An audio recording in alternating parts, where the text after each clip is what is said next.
तो हम पढ़ना स्टार्ट कर रहे हैं अपना। ठीक है दोस्तों, तो आज का जो टॉपिक है उत्तल दर्पण द्वारा प्रतिबिंब का बनना। आज का टॉपिक क्या है? उत्तल दर्पण द्वारा प्रतिबिंब का बनना। ठीक है, तो दोस्तों देखो ये हमारा उत्तल दर्पण है। उत्तल दर्पण जिसके दबे हुए भाग में कलई किया गया हो तथा उभरा हुआ भाग परावर्तक तल हो, उत्तल दर्पण कहलाता है। अब देखिए दोस्तों, उत्तल दर्पण में पहला केस क्या बनता है? जब वस्तु बहुत दूर हो यानी अनंत पर हो। जब वस्तु अनंत पर होगा पहला केस बनता है। और दूसरा केस, क्योंकि परावर्तक तल के और अनंत के बीच में दो ही मतलब हो सकता है। पहला केस बनेगा या वस्तु बहुत दूर होगी, दूसरा केस बनेगा अनंत और पी के बीच में। ठीक है, अब हम वस्तु को दर्पण के पीछे थोड़ी रखेंगे, तो दो ही केस बनता है। तो पहला केस क्या बनेगा? पहला केस बनता है जब वस्तु अनंत पर हो। ठीक है, तो उसका प्रतिबिंब कहां बनेगा? देख लीजिए, ये हमारा वस्तु है, ऐसे अनंत पर है वस्तु ओ और ओ डैश। ये हमारा वस्तु है, ओ और ओ डैश वस्तु है। तो हमने बताया था कि अगर वस्तु अनंत पर है तो उससे जो प्रकाश किरणें चलेंगी वह मुख्य अक्ष के समानांतर ही चलती हैं। तो ये मुख्य अक्ष के समानांतर पहली प्रकाश किरण गया, ये मुख्य अक्ष के समानांतर जा रहा है, तो दर्पण पर टकराएगा। तो टकराने के बाद यह परावर्तित होगा, और परावर्तित कहां से होगा? हमें फोकस से होकर जाता हुआ प्रतीत होगा। ये प्रकाश किरण में ऐसा प्रतीत होगा कि यह फोकस से होकर जा रहा है। ठीक है, अब दूसरा हम लेते हैं, यह दूसरा किरण है। ये दूसरा किरण ये है हमारा, यह भी मुख्य अक्ष के समानांतर है। जब ये मुख्य अक्ष के समानांतर है तो परावर्तन के पश्चात हमें प्रतीत होगा कि यह फोकस से होकर जा रहा है, प्रतीत होगा। ठीक है, क्योंकि दर्पण के इस पार नहीं जाएगा तो प्रतीत होगा। तो अब देखिए, दोनों परावर्तित किरणें हैं। एक परावर्तित किरण यह हमारा है, ये वाला है, और दूसरा परावर्तित किरण ये है। इनको आगे बढ़ाने पर ये कहीं पर भी नहीं मिलेंगी। इनको आगे बढ़ा देंगे तो ये फैलती जा रही है, यानी कहीं पर नहीं मिलेंगी। तो इनको हम पीछे मिलाते हैं। तो पीछे मिलाते हैं तो हमें पता चलता है कि यह दोनों परावर्तित किरणें फोकस पर मिल रही है। ठीक है, तो प्रतिबिंब हमेशा परावर्तित किरणों के मिलने से बनता है या मिलते हुए प्रतीत से बनता है। तो प्रतिबिंब हमारा कहां बनेगा? फोकस पर। अब प्रतिबिंब के बारे में कुछ जान लेते हैं। तो प्रतिबिंब के बारे में क्या क्या जानकारी हमें प्राप्त हुआ? प्रतिबिंब, पहला चीज हमें पता चला स्थान। स्थान कहां है? मुख्य फोकस पर। मुख्य फोकस पर स्थान हो गया। दूसरा, आकार के बारे में बात करें तो ये पॉइंट साइज, ये हमारा इमेज है। ठीक है, बहुत छोटा, बिंदु के बराबर। तो आकार के बारे में बात करें तो इसका आकार क्या हो जाएगा? बिंदु के बराबर, बिंदु के बराबर। ठीक है, तीसरा बात करते हैं प्रकृति का। तो प्रकृति, जो परावर्तित किरणें हैं यह वास्तव में नहीं मिल रही है, मिलती हुई प्रतीत हो रही है, इसलिए आभासी बनेगा। क्या बनेगा? प्रकृति क्या हो जाएगी? आभासी और सीधा, ये होता है। ठीक है, तो ये पहला केस है उत्तल दर्पण द्वारा प्रतिबिंब का बनना में। पहला केस है जब वस्तु अनंत पर होगा तो प्रकाश किरणें मुख्य अक्ष के समानांतर। देखो पहला किरण ये क्या? मुख्य अक्ष के समानांतर। अब ये मुख्य अक्ष के समानांतर है तो हमें प्रतीत होगा कि यह फोकस की सहायता से जा रहा है, फोकस से होकर जा रहा है। दूसरा, यह भी मुख्य अक्ष के समानांतर है तो हमें प्रतीत होगा कि यह फोकस से होकर जा रहा है। और दोनों परावर्तित किरणों को आगे बढ़ाने पर यह कहीं नहीं मिलेंगे, फैलती जा रही है। तो इनको पीछे बढ़ाते हैं तो ये फोकस पर मिलती है, तो इसी पर इसका प्रतिबिंब बनेगा। तो स्थान क्या हो जाएगा? मुख्य फोकस पर। आकार बिंदु के बराबर। और प्रकृति क्या हो जाएगी? आभासी सीधा। आभासी क्यों? क्योंकि किरणें वास्तव में नहीं मिल रही है, मिलती हुई प्रतीत हो रही है, इसलिए आभासी होगा और ये सीधा होगा। ठीक है, अच्छा दूसरा केस कहां बनता है? ये तो हमारा पहला केस बन गया। दूसरा केस क्या होगा? जब वस्तु अनंत, जब वस्तु कहां पर होगा? अनंत और ध्रुव के बीच में। दूसरा केस क्या बनेगा? मान लीजिए कि वस्तु हमारा ये हमारा अनंत है, ये हमारा अनंत है और ये ध्रुव है, इसके बीच में रहेगा। ठीक है, इसके बीच में रहेगा, अनंत और ध्रुव के बीच में रहेगा। ये हमारा O है और यह O डैश है। तो पहला किरण मुख्य अक्ष के समानांतर जाएगा, ठीक है, मुख्य अक्ष के समानांतर जा रहा है तो हमें प्रतीत होगा कि ये फोकस से होकर जा रहा है। ठीक है, तो ये हमें प्रतीत होगा कि यह कहां से होकर जा रहा है किरण, परावर्तन के पश्चात यह फोकस से होकर जा रहा है। ठीक है, अगर दूसरा हम ले लें वक्रता केंद्र पर ले लेते हैं, दूसरा कहां पर लेते हैं, वक्रता केंद्र पर, ऐसे। ठीक है दोस्तों, ये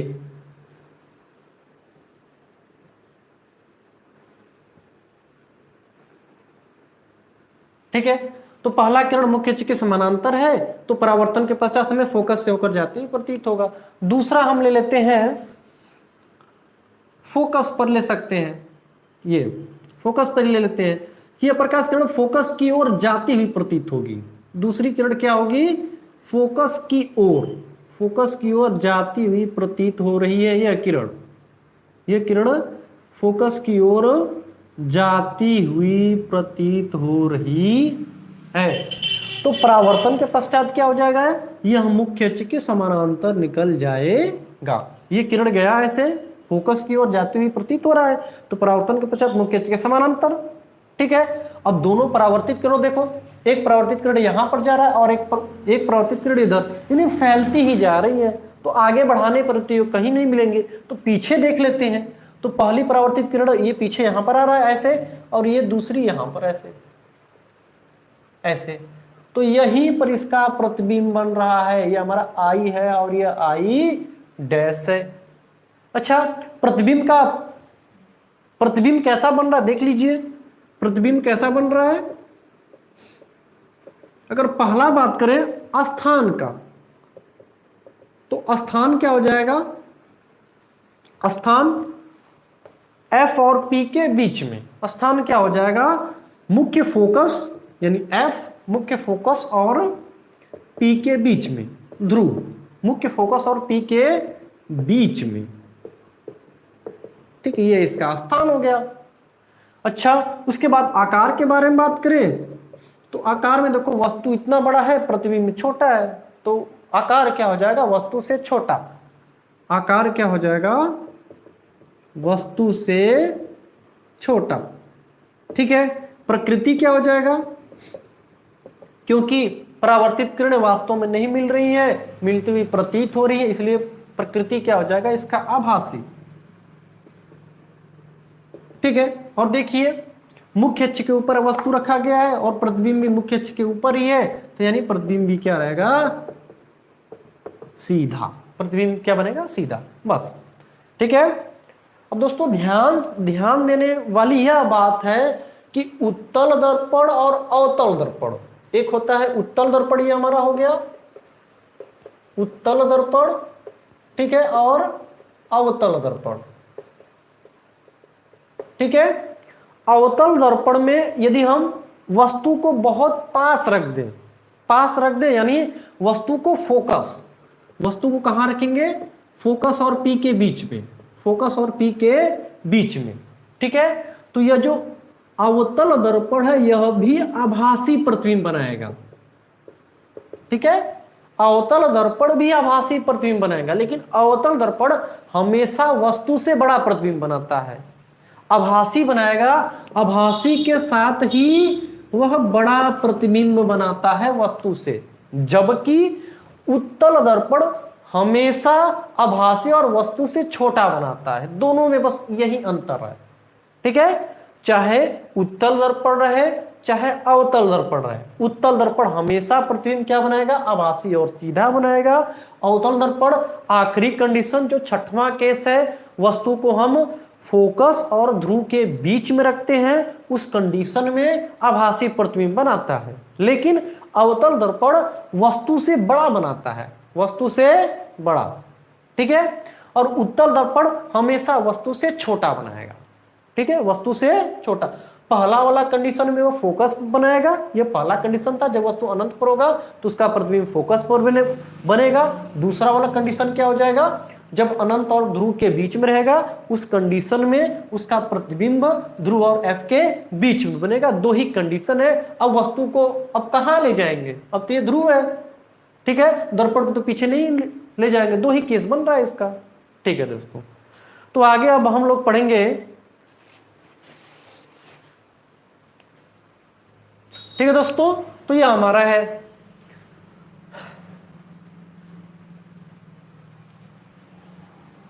तो अब हम लोग पढ़ेंगे उपयोग।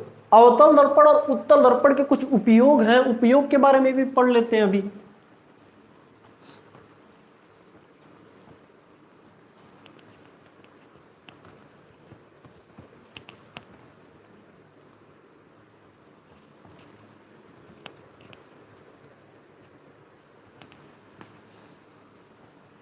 ठीक है, तो हम लोग पढ़ेंगे, एक तरफ अवतल दर्पण हो जाएगा और एक तरफ उत्तल दर्पण। क्या हो जाएगा?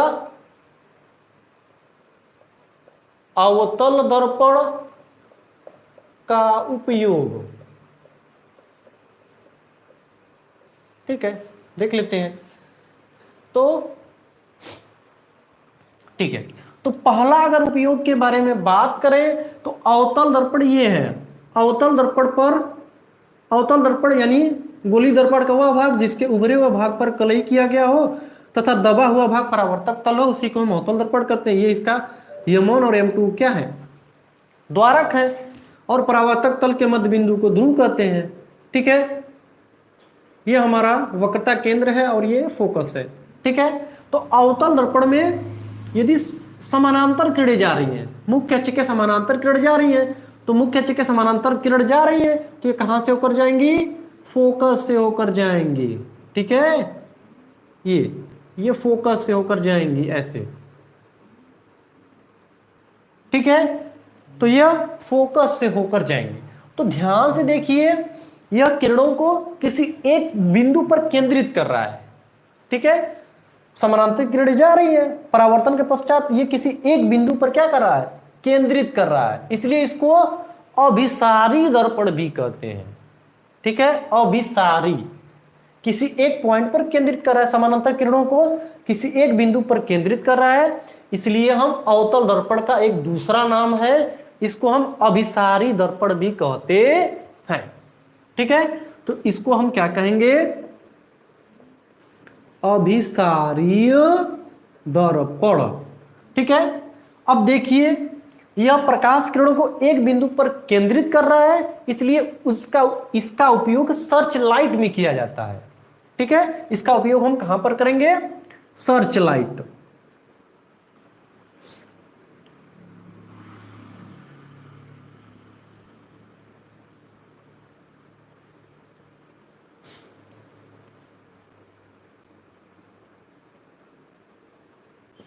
इसका उपयोग कहां पर करेंगे? हम सर्च लाइट में करेंगे। ठीक है, ये इसका पहला उपयोग। इसका उपयोग हम क्या करेंगे? सर्च लाइट में करेंगे, क्योंकि हमें सर्च लाइट में जो दर्पण लगा रहता है, जैसे ही हमारा लाइट है और जो किनारे किनारे पर जो लगा रहता है, जो चमकता है, ये इसके किनारों किनारों पर चमकता है, वह कौन सा है? वही अवतल दर्पण है। क्योंकि सर्च लाइट में हमें किसी एक पॉइंट पर शक्तिशाली किरण पुंज चाहिए। ठीक है, इसलिए हम किसका उपयोग कर देंगे? अवतल दर्पण का उपयोग करते हैं। ठीक है, किसमें? सर्च लाइट में पहला करते हैं। ठीक है, सर्च लाइट में हम किसका प्रयोग करेंगे? अवतल दर्पण का। अगर दूसरा बात करें,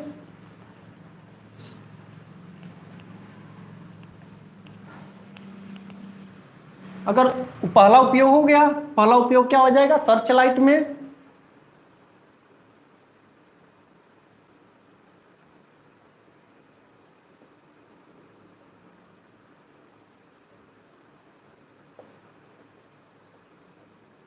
सर्च लाइट में पहला उपयोग गया। दूसरा उपयोग, अब हमें पता है कि अवतल दर्पण जो प्रतिबिंब बनाता है वस्तु से बड़ा बनाता है। ठीक है, वह वस्तु से बड़ा बनाएगा, तो जो आंख, जो डॉक्टर होते हैं, डॉक्टर किसके किसके? आंख, नाक, गला या मुंह भी कह सकते हैं। ये आंख, नाक, मुंह के जो डॉक्टर हैं, ठीक है, दांतों को देखने के लिए मुंह में किसका उपयोग करेंगे? अवतल दर्पण। क्यों? क्योंकि यह दांत छोटा होगा और उसको बड़ा करके दिखाई देगा। ठीक है, तो डॉक्टर इसका उपयोग करते हैं। आंख, नाक और मुंह के जो डॉक्टर हैं वह इस दर्पण का उपयोग करते हैं। क्यों? क्योंकि अवतल दर्पण वस्तु से बड़ा प्रतिबिंब बनाता है। ठीक है, अगर तीसरा बात करें, तीसरा उपयोग इसका कहां पर है? दाढ़ी बनाने में। ठीक है, दाढ़ी बनाने में या मेकअप करने में। ठीक है, दाढ़ी बनाने में, क्योंकि हमें दाढ़ी बनाने में बड़ा बड़ा दिखाई देना रहेगा तभी शेविंग होगा, तो शेविंग में भी इसका उपयोग करते हैं, दाढ़ी बनाने में या मेकअप करने में।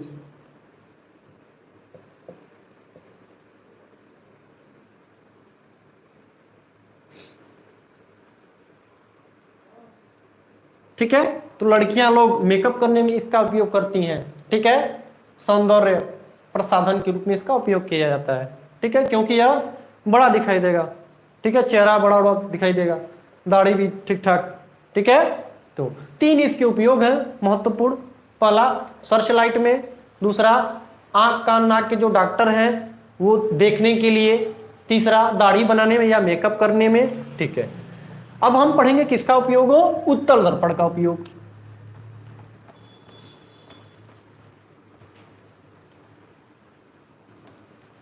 हमारा है उत्तल दर्पण का उपयोग। ये हमारा उत्तल दर्पण है। तो उत्तल दर्पण देखिए क्या करता है। ठीक है, ये उत्तल दर्पण यदि मुख्य अक्ष के समानांतर तो प्रकाश किरण जाएगी, तो यह कहां से होकर जाएगी? फोकस से होकर जाएगी। ऐसा प्रतीत होगा कि यह प्रकाश किरण परावर्तित होकर फोकस की सहायता से होकर जा रही है। ठीक है, देखिए ये हमारा ऐसा प्रतीत होगा कि फोकस से होकर जा रही है। एक किरण मान लो और गया, ऐसे दो दो और है। ठीक है, तो हमें ऐसा प्रतीत होगा कि यह फोकस से होकर जा रही है। ठीक है, और देख लीजिए यहां पर। ठीक है, ऐसे प्रकाश किरण गई, टकराई, फिर फैल रही है। तो इसमें देखो हमें साफ ही दिखाई दे रहा है कि प्रकाश किरणें फैल रही हैं। इस दर्पण पर टकराने के बाद क्या करेगा? फैल रही हैं।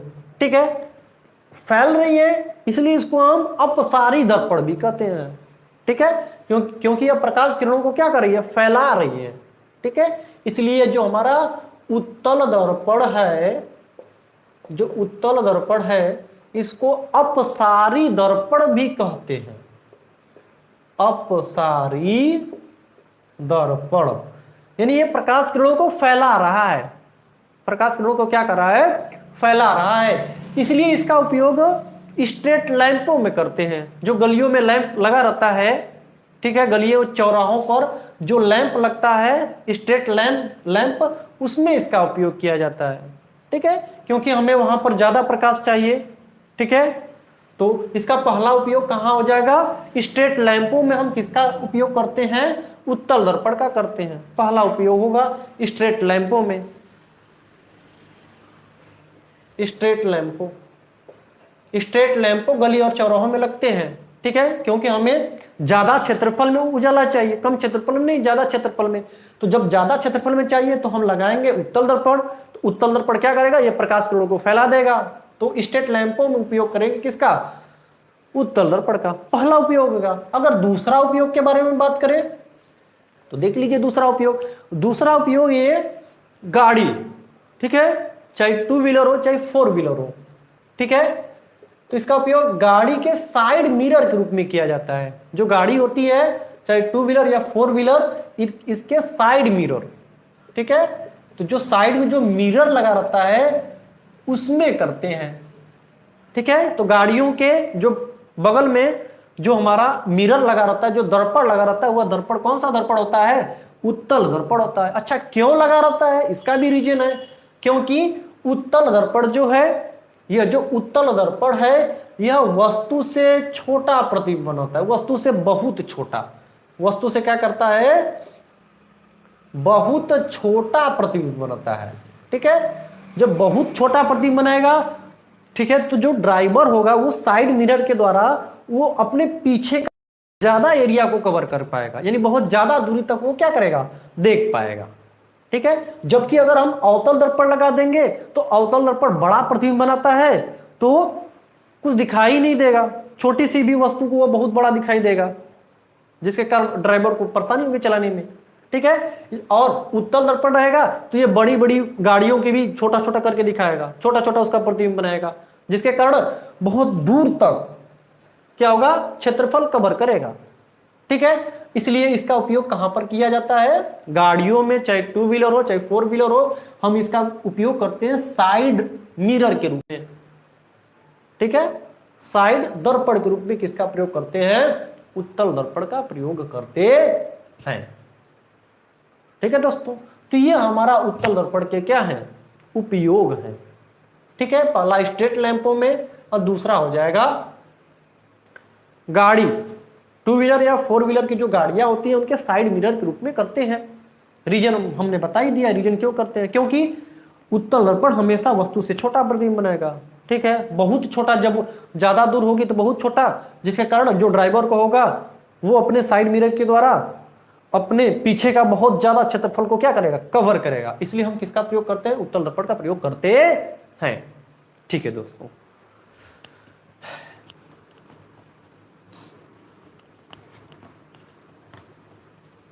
अब अगला पॉइंट है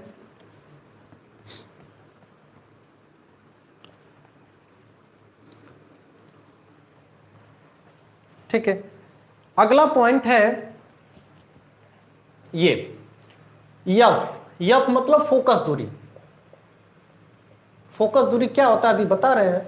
फोकस दूरी स्मॉल यफ तथा वक्रता त्रिज्या में संबंध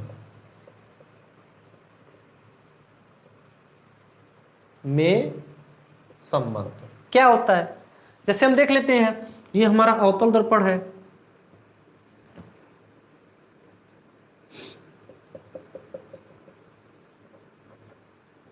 तो बस हमें संबंध देखना है। यह P है, ये हमारा C है वक्रता केंद्र, और यह क्या है, F है। ठीक है, तो फोकस दूरी क्या होता है, अगर हम फोकस दूरी की बात करें तो फोकस दूरी ध्रुव और मुख्य फोकस के बीच की दूरी को हम फोकस दूरी कहते हैं। किसके किसके बीच की दूरी, यह जो हमारा ध्रुव है P और यह हमारा F है। ठीक है, ध्रुव P और F, इनके जो बीच की दूरी है, इसी दूरी को हम क्या कहेंगे, फोकस दूरी। फोकस दूरी किसे कहते हैं, ये ध्रुव और मुख्य फोकस के बीच की दूरी को क्या कहते हैं, फोकस दूरी कहते हैं। अच्छा, वक्रता त्रिज्या किसे कहते हैं, तो वक्रता त्रिज्या क्या हो जाएगा, C, मतलब वक्रता केंद्र और ध्रुव। ठीक है, वक्रता केंद्र और ध्रुव के बीच की दूरी को हम क्या करते हैं, वक्रता त्रिज्या। किसके किसके बीच की दूरी, वक्रता केंद्र और ध्रुव के बीच की दूरी को हम वक्रता त्रिज्या कहते हैं, और इसको हम कैपिटल R से दर्शाते हैं। ठीक है, कैपिटल R से, और इसको हम स्मॉल f से दर्शाते हैं। तो यह देखो, ये यहां से यहां तक यानी मुख्य फोकस और ध्रुव, मुख्य फोकस और ध्रुव, इसके बीच की दूरी को हम फोकस दूरी कहते हैं, और इसको हम f से दर्शा दिए। और ये हमारा वक्रता केंद्र है और ये ध्रुव है, इसके बीच की दूरी को हम कहते हैं R। R मतलब वक्रता त्रिज्या। अच्छा, संबंध क्या होता है तो देख लीजिए, हमें पता है ये, तो संबंध क्या है, ये जो फोकस दूरी होता है वह वक्रता त्रिज्या का आधा होता है, यही संबंध है। जो फोकस दूरी होता है यह वक्रता त्रिज्या का क्या होता है, आधा होता है। यानी फोकस दूरी F बराबर R/2, या इसको ऐसे भी लिख सकते हैं, अगर दो इधर भेजेंगे तो मल्टीप्लाई हो जाएगा, यानी R बराबर क्या हो जाएगा, बन जाएगा 2F। यही संबंध है। ठीक है, तो क्या संबंध है, F बराबर R/2 या R बराबर 2F। यह किसके किसके बीच में संबंध है, फोकस दूरी F और वक्रता त्रिज्या R, इसके बीच में क्या है, संबंध है। ठीक है दोस्तों, अब हम आगे पढ़ेंगे UVF में संबंध। ठीक है, 3 टर्म है। अगला पॉइंट है U, V और F में संबंध। ठीक है, 3 टर्म है, एक U है, एक V है और एक F है। क्या क्या होता है अभी बता दे रहे हैं इसको। तो यह हमारा अवतल दर्पण है, ठीक है। ये इसका द्वारक M1 और M2 है, यहां पर इसका ध्रुव है, ठीक है। यहां पर हमारा वक्रता केंद्र है और इसके बीच में क्या है, F है, ठीक है। अब देख लीजिए, और यह हमारी वस्तु रखी गई है, मान लीजिए हमारा वस्तु है, ऑब्जेक्ट वस्तु है O और O', ठीक है। तो देखो, ठीक है, तो देखो यह U क्या होता है, U को हम वस्तु की दूरी कहते हैं, वस्तु की दूरी, ठीक है। U को हम क्या कहेंगे, वस्तु की दूरी, और समस्त दूरी को हम ध्रुव की सहायता से मापते हैं। समस्त दूरी किसकी सहायता से मापते हैं, हम ध्रुव की सहायता से। यानी U क्या है, ध्रुव से वस्तु की दूरी, ठीक है। तो U हम किसे कहेंगे, U को हम वस्तु की दूरी कहते हैं। तो यहां से यानी ध्रुव, यानी जो हमारा ध्रुव है, ये वस्तु से ध्रुव के बीच की दूरी को क्या कहते हैं हम, U, ठीक है। ये ध्रुव से वस्तु के बीच की दूरी को हम U कहते हैं। ये वाला हमारा U है, इसको हम U कहते हैं। जहां पर वस्तु रखी गई है वहां से और ध्रुव, इसके बीच की दूरी को हम क्या कहते हैं, वस्तु की दूरी, और इसको हम U से दर्शाते हैं। भी मान लीजिए कि प्रतिबिंब हमारा यहां पर बन रहा है, यहां पर बन रहा है प्रतिबिंब, ठीक है। ये हमारा I है, इमेज बन रहा है, ये I' है, ये हमारा इमेज है। अगर बात करें, ये हमारा क्या है, इमेज है, प्रतिबिंब है।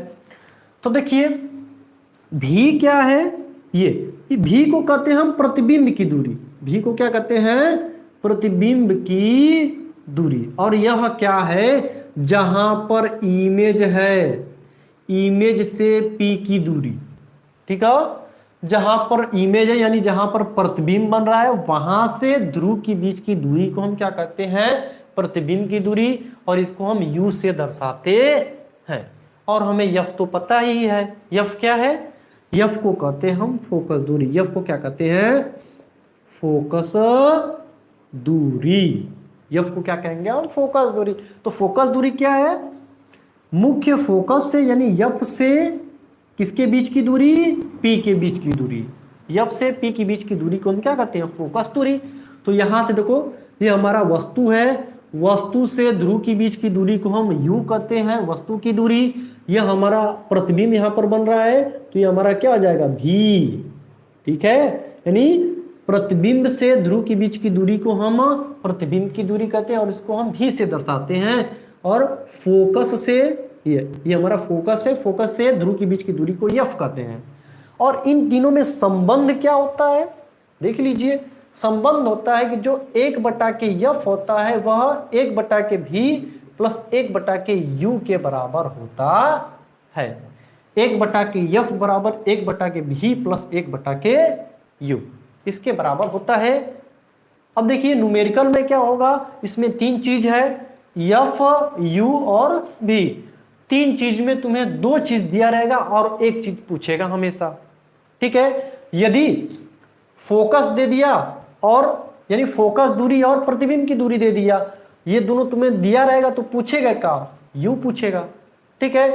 तो 3 चीज में 2 चीज देगा और 1 चीज पूछता है इसमें, ये हमारा संबंध है, ठीक है। और यह दोनों दर्पणों के लिए है, चाहे अवतल दर्पण है चाहे उत्तल दर्पण रहे, दोनों के लिए U भी अपने संबंध क्या है, 1/F बराबर, ये 1/F बराबर 1/V प्लस 1/U, ठीक है दोस्तों। अब इसके बाद हम लोग बहुत ही इंपॉर्टेंट चिन्ह परिपाटी के बारे में पढ़ेंगे कि कब क्या प्लस होता है, क्या माइनस होता है, तो देख लीजिए आगे। तो अगला हम लोगों का पॉइंट होगा, या एक छोटा सा पॉइंट इसमें है, रेखीय आवर्धन, उसको भी देख लेते हैं, लीनियर मैग्निफिकेशन, ठीक है। तो एक पॉइंट छोटा सा है, उसको भी देख लेते हैं, रेखीय आवर्धन।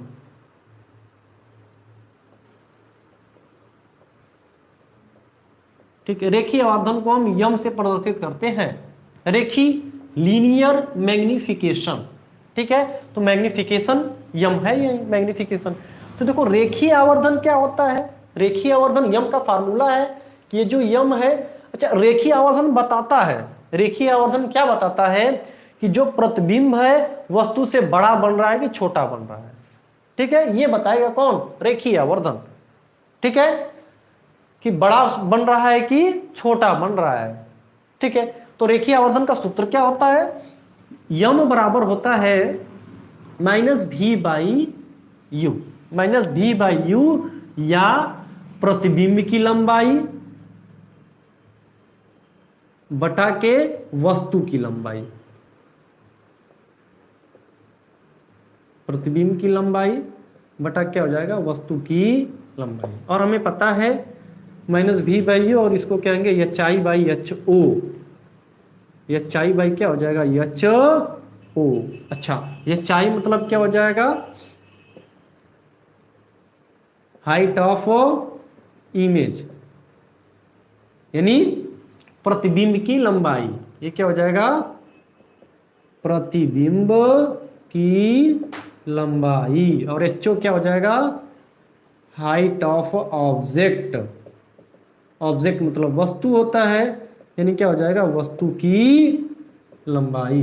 अगर परिभाषा के बारे में बात करें तो परिभाषा क्या हो जाएगा, ये प्रतिबिंब की लंबाई और वस्तु की लंबाई के अनुपात को रेखीय आवर्धन कहते हैं। तो बहुत ही सिंपल है, क्या परिभाषा हो जाएगा, रेखीय आवर्धन का हमें दिखाई ही दे रहा है कि ये प्रतिबिंब की लंबाई ऊपर है, नीचे क्या है, वस्तु की लंबाई, और बटा को क्या कहते हैं, हम अनुपात कहते हैं।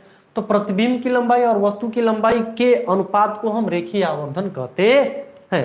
एक पॉइंट यह बन जाएगा, और दूसरा या तो ये क्या हो जाएगा, भी मतलब क्या हो जाएगा, प्रतिबिंब की दूरी और वस्तु की दूरी के अनुपात को रेखीय आवर्धन कहते हैं। इसको हम यम के द्वारा दर्शाते हैं, ठीक है। अब देखिए क्या होता है, यदि यम की वैल्यू 1 आ जाए, ठीक है, यम की वैल्यू 1 हमेशा किस में आता है, समतल दर्पण में आता है, क्योंकि इसमें वस्तु की लंबाई और प्रतिबिंब की लंबाई हमेशा बराबर होता है। तो यम की वैल्यू 1 आ जाएगी तो हमारा समतल दर्पण होगा, अवतल दर्पण भी होगा, और वो हमें कंडीशन पता है, कौन सा कंडीशन है, जो वस्तु कहां पर होगी, वक्रता केंद्र पर आएगी, तो उसमें यम की वैल्यू क्या मिलती है, 1 बनती है, ठीक है ये। और यम की वैल्यू अगर ऐसे आ जाए, ये 1 से छोटी आ जाए, तो यम की वैल्यू 1 से छोटी आ जाए, इसका मतलब ये हमारा कौन सा दर्पण हो जाएगा, उत्तल दर्पण। ये समतल दर्पण, समतल दर्पण और अवतल दर्पण भी होता है, ठीक है। हमेशा यदि यम की वैल्यू हमेशा 1 आ रही है तो वो हमारा कौन क्या होगा, समतल दर्पण। यानी प्रतिबिंब को कहीं पर भी, यानी वस्तु को दर्पण से कितनी भी दूरी पर रख दे, हमेशा प्रतिबिंब की लंबाई और वस्तु की लंबाई बराबर आ रही है, इस कंडीशन में यम की वैल्यू 1 आती है। अगर अवतल दर्पण में यदि वस्तु किस पर हो, अगर सी पर हो, ठीक है, उस कंडीशन में एच आई और एच ओ आपस में बराबर होंगे, यानी प्रतिबिंब की लंबाई और वस्तु की लंबाई हमेशा बराबर होगा, तो यम की वैल्यू 1 हो जाएगी, ठीक है। और यम की वैल्यू 1 से बड़ी, इसमें देखिए अगर अवतल दर्पण में बात करते हैं, फार्मूला हमें पता है H I by H O, तो हमेशा छोटा प्रतिबिंब बनेगा, तो ये वाली वैल्यू कम रहेगी और ये वैल्यू ज्यादा होगी। ये वैल्यू क्या रहेगी, ये वैल्यू हमारा का क्या रहेगा, कम रहेगा, और ये वैल्यू क्या रहेगी, ज्यादा रहेगी। तो भाग देंगे तो 1 से क्या आएगा, कम आएगा, यानी जो यम है 1 से छोटा रहेगा, तो ये हमारा कौन सा दर्पण हो जाएगा, उत्तल दर्पण आ जाएगा। अगर 1 से ज्यादा आ रहा है, अच्छा अगर 1 से ज्यादा आ रहा है तो भी हमारा अवतल दर्पण होगा, ठीक है, क्योंकि ये इसमें H I by H O, और हमें पता है एच आई बड़ा बनता है, अवतल दर्पण प्रतिबिंब बड़ा बनाता है वस्तु से, ठीक है, तो इसका प्रतिबिंब वस्तु से बड़ा बनेगा, तो ये वाली वैल्यू क्या हो जाएगी, ज्यादा होगा, और ये वैल्यू क्या होगी, कम होगी। इस कंडीशन में जो m होगा वह 1 से ज्यादा होगा, ठीक है। तो हमारा ये है, यदि m की वैल्यू 1 बनती है, फिर से देख लो 3 कंडीशन बनता है रेखीय आवर्धन का। अगर m की वैल्यू 1 आ रही है तो हमारा समतल दर्पण भी हो सकता है। अच्छा समतल दर्पण कब, जब हम वस्तु को कहीं पर भी रख दे, हमेशा दोनों बराबर आ रहा है, प्रतिबिंब की लंबाई और वस्तु की लंबाई, उस कंडीशन में हम m की वैल्यू 1 लगेंगे। यदि हम वक्रता केंद्र पर रख रहे हैं वस्तु को तो m की वैल्यू 1 आएगी, और x यानी m छोटा है 1 से, 1 से छोटा है तो क्या हो जाएगा, अवतल दर्पण। यदि बड़ा है 1 से, ये हमारा उत्तल दर्पण हो जाएगा जब छोटा होगा, और बड़ा होगा तो अवतल दर्पण। ठीक है दोस्तों, अब हम अगला पॉइंट पढ़ेंगे, चिन्ह परिपाटी। चिन्ह परिपाटी, उसके बाद डायरेक्ट न्यूमेरिकल। तो चिन्ह परिपाटी देखिए क्या होता है, दोनों दर्पण का एक ही साथ देख लेते हैं।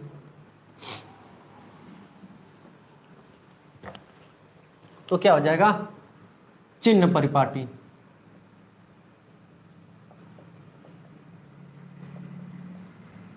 तो चिन्ह परिपाटी, तो एक हम ले लेते हैं अवतल दर्पण इधर, ठीक है, और एक तरफ ले लेते हैं उत्तल दर्पण। ठीक है, तीन चिन्ह परिपाटी। पहले दर्पण बना लेते हैं ऐसे, ये हमारा दर्पण बन गया, ये P है, ये हमारा C है, और ये हमारा क्या है, F है। मान लीजिए कि वस्तु को हम कहां पर रख दिए हैं, वक्रता केंद्र पर रख दिए हैं वस्तु को, तो इसका प्रतिबिंब भी इसी के नीचे बन जाएगा, काम खत्म। ठीक है, वस्तु, ये हमारा वस्तु है और ये हमारा क्या है, प्रतिबिंब है। तो देखिए क्या क्या कंडीशन बनेंगे। ठीक है, तो यह जो वस्तु की लंबाई है इसको हम HO कहेंगे, और ये जो प्रतिबिंब की लंबाई उसको क्या कहेंगे, HI। ठीक है, तो पहली बात तो यह है, ध्यान देना है, मोस्ट इंपॉर्टेंट पहला बात क्या है कि जो वस्तु होगी, जो वस्तु होगी हमेशा बाईं ओर रहेगी। ठीक है, दर्पण के लेफ्ट साइड रहेगी, हमेशा दाईं ओर कभी भी नहीं रहता है। चाहे कोई भी दर्पण रहे, चाहे कोई भी लेंस रहे, हमेशा वस्तु को किधर रखेंगे, दर्पण के बाईं ओर। ये बाईं ओर, इधर नहीं, लेफ्ट साइड, हमेशा वस्तु कहां पर रहेगी, लेफ्ट साइड। तो पहला बात यही ध्यान देना है कि वस्तु हमेशा कहां पर रहेगा। अगर बात करें यहां से, तो जो वस्तु हमेशा रहेगा लेफ्ट रहेगा, ऑब्जेक्ट। ठीक है, यहां पर अगर पहला पॉइंट करें तो पहला पॉइंट क्या रह जाएगा, तो यहीं पर देख लेते हैं। पहला पॉइंट क्या है कि जो वस्तु होगा वो हमेशा कहां रहेगा, लेफ्ट साइड रहेगा। ठीक है, अगर दूसरा पॉइंट के बारे में बात करें तो जो समस्त दूरियां हैं, समस्त दूरियां क्या, UVF, समस्त दूरियों को हम यानी UVF को हम ध्रुव के सापेक्ष मानते हैं। ठीक है, मुख्य अक्ष के साथ, मुख्य अक्ष के सहायता से ध्रुव के सापेक्ष में मापते हैं। ये दूसरा पॉइंट है। दूसरा पॉइंट क्या है कि समस्त दूरियां U, V और F को हम मुख्य अक्ष के साथ ध्रुव के सापेक्ष मापते हैं। ये दूसरा पॉइंट हो गया, मेन पॉइंट है। ठीक है, तो देख लीजिए, तो चिन्ह परिपाटी में क्या होगा, ये चिन्ह परिपाटी में अगर हम बात करें, तीसरा पॉइंट के बाद करें, तो हम P को अगर मूल बिंदु मान लेते हैं। ठीक है, P को हम क्या मान लेते हैं, मूल बिंदु, ऐसे। ठीक है, ये हमारा हो गया। P को हम क्या मान रहे हैं, ये P हमारा क्या है, मूल बिंदु है।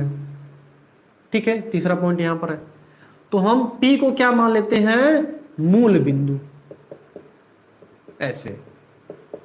P को क्या मानते हैं, मूल बिंदु P को मानेंगे। तो हमें निर्देशांक ज्यामिति में हमें पता है, ऐसे ये हमारा मूल बिंदु है, इधर हमारा क्या होता है, पॉजिटिव एक्स, यानी ये हमारा पॉजिटिव एक्स है, और इधर क्या होगा, निगेटिव एक्स, यानी इस पर जो भी होगा वह निगेटिव होगा, और इसके इधर जो भी रहेगा वो पॉजिटिव रहेगा, और इसके ऊपर क्या रहेगा, हमारा पॉजिटिव वाई होता है, यानी यहां से यहां तक जो भी दूरियां आएगी वो पॉजिटिव आएंगी, और इसके नीचे क्या आ जाएगी, निगेटिव हो जाएगी। इसको निगेटिव वाई कहते हैं। बस इतना ध्यान रहेगा और आराम से चिन्ह परिपाटी कर लेंगे। तो देखिए, ये हमारी वस्तु है। अच्छा, इसको हमने मूल बिंदु मान लिया, तो यह वाला हमारा क्या हो जाएगा, निगेटिव एक्स इधर, ठीक है, निगेटिव एक्स हो जाएगा। और ये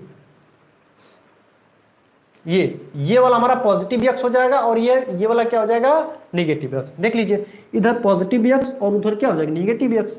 तो ये वाला इधर क्या हो जाएगा, पॉजिटिव एक्स, और इधर क्या हो गया, निगेटिव एक्स।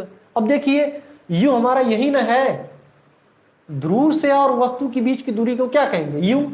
ये हमारा यू है, तो यू किस पर पड़ रहा है, निगेटिव एक्स अक्ष पर पड़ रहा है, इसलिए यू का मान क्या होगा, निगेटिव होगा।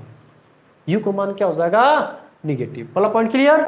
दूसरा पॉइंट देखिए, ये हमारा प्रतिबिंब भी इसी पर बन रहा है, तो ये हमारा भी है, ये प्रतिबिंब से ध्रुव के बीच की दूरी को हम भी कहते हैं।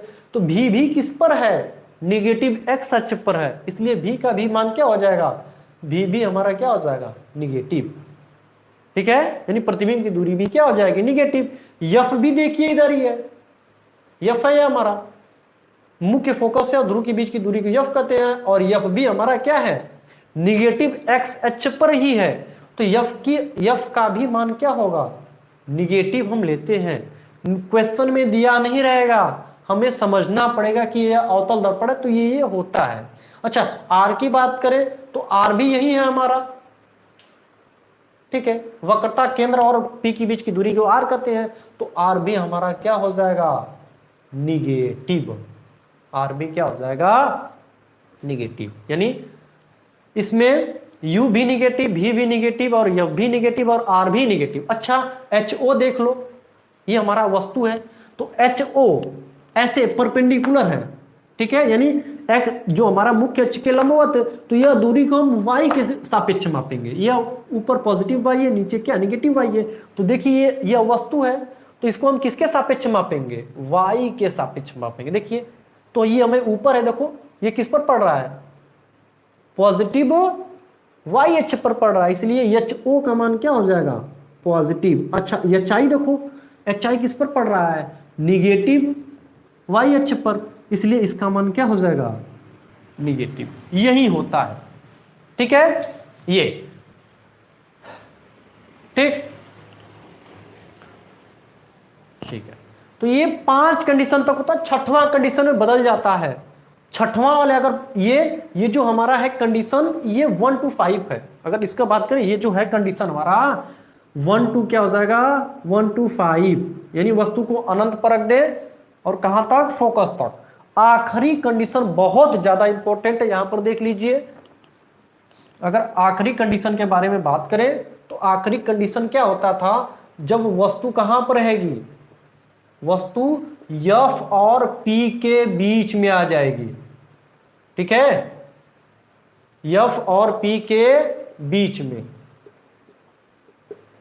तो उस कंडीशन में यदि वस्तु देखो यहां पर आ रही है, यहां पर, उस कंडीशन में प्रतिबिंब इधर बनता है, प्रतिबिंब किधर बनता है, इधर, ठीक है। तो इसमें भी क्या हो जाएगा, पॉजिटिव हो जाएगा। देखो U अभी भी वस्तु निगेटिव एक्स अक्ष पर है, तो अभी भी U का मान क्या हो जाएगा, निगेटिव रहेगा, क्योंकि निगेटिव एक्स अक्ष पर ही वस्तु है, तो निगेटिव हो जाएगा।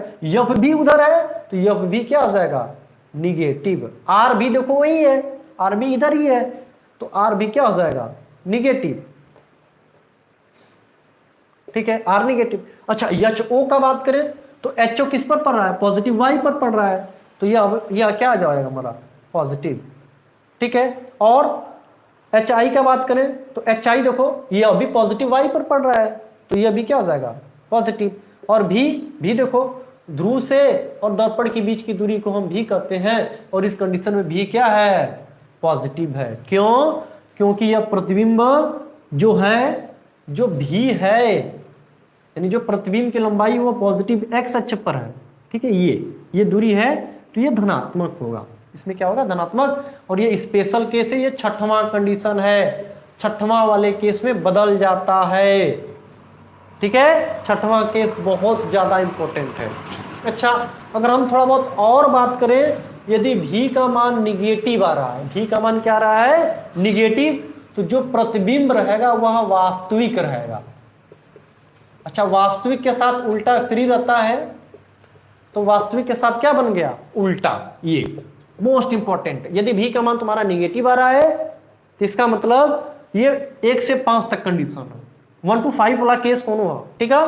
और ये क्या रहेगा, निगेटिव, और ये वास्तविक उल्टा बनाएगा। अच्छा, यदि भी का मान पॉजिटिव आ गया, तब भी का मान पॉजिटिव आ गया तो ये समझ जाना कि आखिरी वाला कंडीशन है, यानी वस्तु कहां पर रहेगी, F और P के बीच में ही रहेगी, तभी भी का मान पॉजिटिव होता है। और इस कंडीशन में जो बनेगा आभासी बनेगा। अगर प्रकृति के बारे में बात करें तो ये क्या बन जाएगा, आभासी, ठीक है। आभासी के साथ सीधा, आभासी और सीधा। और इसमें हमें पता है ये अगर HI निगेटिव आ रहा है तो वही चीज, या तो ये कर लो या तो HI कर लो। अगर देखो हमारा HI निगेटिव आ जाएगा तो भी यही है। यदि हमारा क्या बन जाएगा, HI क्या आ रहा है, निगेटिव आ रहा है, तो भी HI निगेटिव आ रहा है, यानी उल्टा बन रहा है, ठीक है। तो ये ठीक है, ये भी देख लो, तो ध्यान से ये भी थोड़ा सा देख लो। यदि HI क्या आ रहा है, निगेटिव आ रहा है, तो निगेटिव मतलब उल्टा, निगेटिव मतलब क्या बन गया, उल्टा। ये निगेटिव x, ये निगेटिव y पर बन रहा है, इसलिए यह उल्टा हो जाएगा। ये HI का मान निगेटिव है तो ये उल्टा हो जाएगा, और ये HI का मान क्या हो जाएगा, पॉजिटिव, तो ये क्या हो जाएगा, सीधा। प्रतिबिंब क्या बन जाएगा, सीधा। ठीक है दोस्तों, तो अब हम कल पढ़ेंगे अवतल दर्पण का, हो गया उत्तल दर्पण का। अच्छी परिपाटी पढ़ने के बाद क्वेश्चन को लगाएंगे। ठीक है दोस्तों, सेशन को अगर समझ में आ गया तो लाइक और सब्सक्राइब कर दीजिए। ठीक है, नमस्कार दोस्तों।